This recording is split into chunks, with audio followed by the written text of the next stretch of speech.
Deixa eu te perguntar uma coisa. Você sabe qual que é a missão de Satanás no presente momento? Se você não sabe, eu vou te contar agora. Você sabia que Satanás ele não está mais interessado em te matar instantaneamente? Ou seja, hoje, agora? Aí você pergunta, mas o que ele quer fazer então? Ele quer lançar sua alma no inferno, porque ele sabe que ele já perdeu a guerra, que ele já é um derrotado. Porque por mais que eu ou você, diante da batalha, da luta, do dia a dia, nós sintamos desanimados e parece que até que o Senhor nos abandonou, parece que estamos sozinhos, ele não tem essa dúvida. Porque ele tem certeza de quem é Deus. Porque o diabo ele é mais crente que todos nós. Porque ele veio do céu, ele estava lá, ele viu a glória de Deus. Agora nós não. Nós muitas das vezes nós cremos naquilo que ouvimos. Porque nós muitas das vezes nem vimos milagres tão grandes. Tem gente que já teve esse privilégio, mas a maior parte não. Só que o inimigo não. Ele sabe da glória que é lá.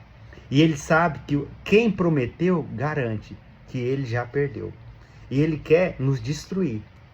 Só que ele sabe que não adianta ele chegar e te matar ali ou fazer algum mal contra você, que se Deus não permitir, não vai acontecer nada. Porque só acontece o que Deus permite. Tem gente que questiona, mas então quer dizer que Deus é mau? Não, o Senhor ele tem o controle de todas as coisas e ele sabe o que ele faz. Só que tem hora que o Senhor permite certas coisas acontecer. Porque na verdade, esse evangelho que agora é só vitória, é nessas igrejas modernas de hoje. Porque os maiores homens, os maiores pregadores, os que realmente foram exemplo na palavra, sofreram mais que tudo. E na nossa vez nós vamos viver um mar de rosa. Porque o próprio Cristo foi crucificado, e ele mesmo disse que o madeiro verde faz isso, imagina com vós que sois seco. Mas agora voltando ao princípio. O inimigo, ele quer te deixar desanimado. Fazer você acreditar que você não é capaz, que você está sozinho, que você não consegue, que você não vai vencer. Mas não acredite nessa mentira. Porque se você for perguntar para uma pessoa que tem experiências cristãs, ela vai te falar a mesma coisa. Olha, tem hora que parece que a gente está literalmente sozinho mesmo. Só que no final das contas, o Senhor sempre esteve do nosso lado e Ele permite nós sentir essa ausência, porque o próprio Cristo mesmo clamou, Deus meu, por que me desamparaste? Porque o Senhor permitiu que Ele passasse aquele processo. Porque tem processos na nossa vida que nós temos que passar ele. Porque se nós não passar, nós não vamos vencer. Nós não vamos chegar no... Mas a gente fala assim, mas se Deus é tão poderoso, por que Ele já não pode me colocar lá? Porque você não vai saber administrar.